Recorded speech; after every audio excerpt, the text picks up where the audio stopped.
প্রধান বক্তা, দ্বিতীয় বক্তা এবং আজকের এই মাহফিলের প্রধান অতিথি বাংলাদেশ জামাত ইসলামী গাইবান্ধা জেলা শাখার সাবেক জেলা আমির, বিশিষ্ট ইসলামী চিন্তাবিদ, চিকিৎসক, জনসেবক, জননেতা, আগামী দিনে বাংলাদেশ জামাত ইসলামের পক্ষ থেকে এমপি পদপ্রার্থী জনাব ডাক্তার আব্দুর রহিম সরকার, আমার সামনে তফসির মাহফিলে উপস্থিত ভাই ও বোনেরা, আসসালামু আলাইকুম ওয়া রাহমাতুল্লাহি ওয়া বারাকাতুহু। আপনারা সবাই কেমন আছেন?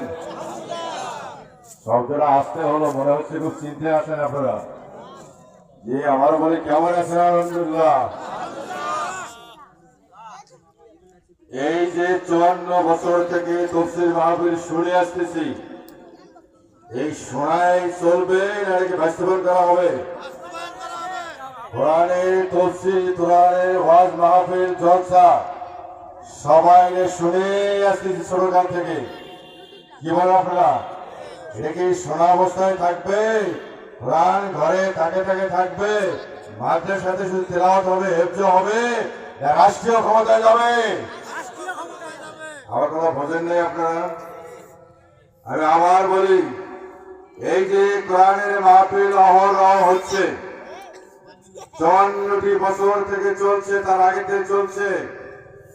পবিত্র কোরআন ঘরে থাকে থাকে আমাদের আছে, প্রতি ঘরে ঘরে আছে। মাদ্রাসাতে হেফজখানা, হাফিজ জামাতের সাথে এটা মুখস্থ করা হচ্ছে, ছেলেমেয়েরা মুখস্থ করতেছে। এটা কি এই অবস্থায় থাকবে না কোরআন রাষ্ট্র চালাবে?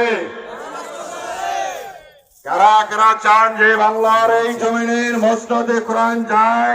কারা কারা হাত তুলে দেখা।